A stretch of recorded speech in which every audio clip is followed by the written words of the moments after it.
Hunger for raw materials in our modern society appears to be insatiable.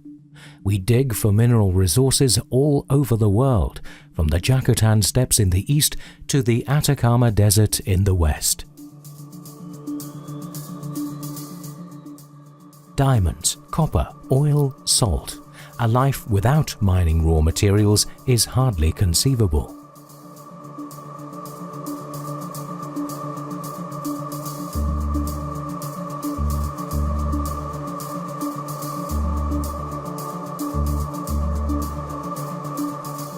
And wherever raw materials are discovered, people are magically drawn towards them.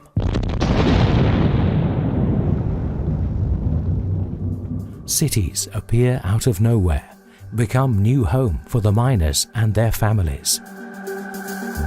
The village Kasreti, 80 kilometers south of Tbilisi, in the region of Kfemo-Kartli, is no exception.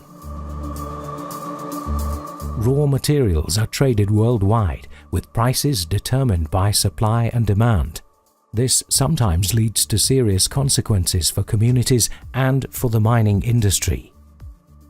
As an example, the gold price has meanwhile increased by the factor 5 since 2004.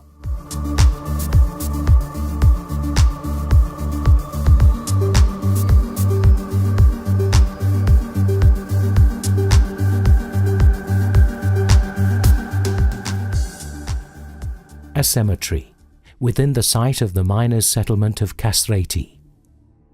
It appears to be modern, but frequently when new graves are being dug, ceramic fragments, sometimes intact pieces of pottery, or even bones are discovered. For us, the archaeologists from the Georgian National Museum in Tbilisi and the German Mining Museum and Ruhr University in Bochum, these discoveries open a window into the past.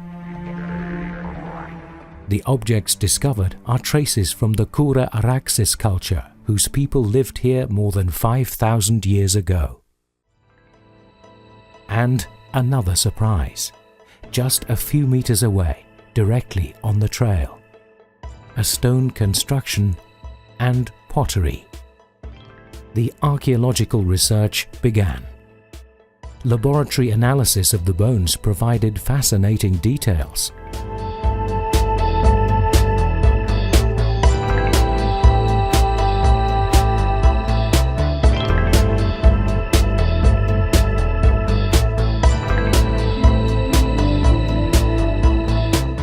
In the following years, scientists of the Georgian-German archaeology team examined the site, which is located on a massive spur covering an area of 60 hectares.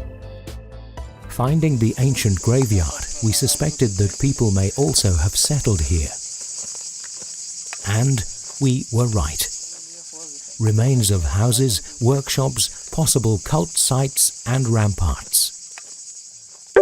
Between 3,000 and 6,000 years old.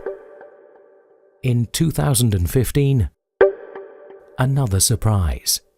A tomb from the Kura Araxes period, covered with basalt columns and equipped with an access tunnel.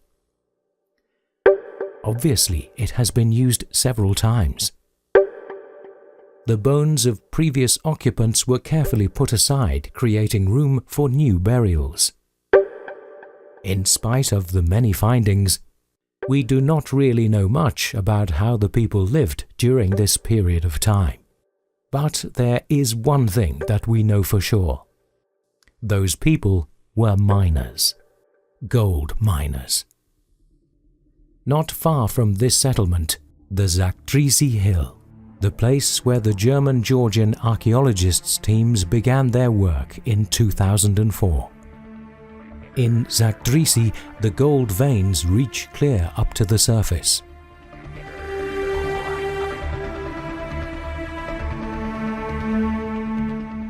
The ancient miners worked their way down on these veins, sometimes to a depth of 30 meters.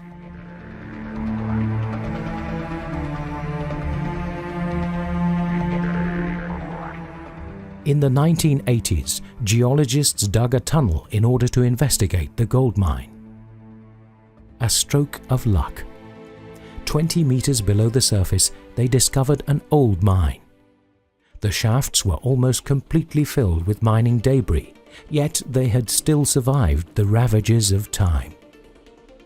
Within the layers of debris, we repeatedly found charcoal, a timestamp for archaeologists. Thanks to the radiocarbon method, its exact age can be determined. Eagerly, we await the results. In a tedious work process, we cleared the silted mine. Year for year, deeper and deeper. Young men from the region did most of the hauling work. Some of them were still in their teens. For 9 years, we were privileged to see boys turn into men, and strangers turn into friends. We found pottery, tools made from bone and antlers, and stone hammers, again and again, a total of over 10,000 of them. As with modern hammers, they once had wooden handles, but not anymore. Finally, the result of the charcoal dating. A scientific sensation. The mine is over 5,000 years old, and therewith the oldest gold mine in the world. But how did the people manage to dig this deep into the mountain with such simple tools? What did these tools really look like?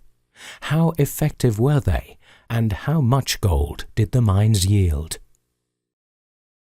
So as to better understand the connections, we performed various experiments. Organic material dissolves within a few years, and so only the stone part of the hammer remains. A few such complete tools have survived the millennia in moors or salt mines elsewhere, provide us with reference points for a reconstruction. These early miners discovered a simple principle. Tools had to be harder than the material they were being used on. Alternatively, a fire could be set, making subsequent excavation easier. The amount of wood being used was documented, supplying data for a calculation of the ratio between wood used and the rock material removed.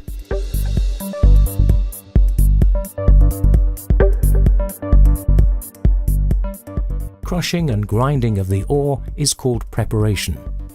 Just like the people of the Kura Araxes period, we were using stone tools. The grinded ore was washed in an old cistern nearby. The time required was being measured. Another question was, how much actual gold did the ore yield? Measurements with the X-ray fluorescent method provide information. More precise dates came from the laboratory later. We had to take into consideration that the richest ore had probably already been removed by the Kura Araxes miners. Paravani is about 50 kilometers away. A few years ago, archaeologists found a golden earring with a weight of almost 10 grams. Based on our findings and the experience made during our experiments, we assume that 5,000 years ago, a well-rehearsed team of 8 people mined, processed the gold ore, and made the earring in about a week's time.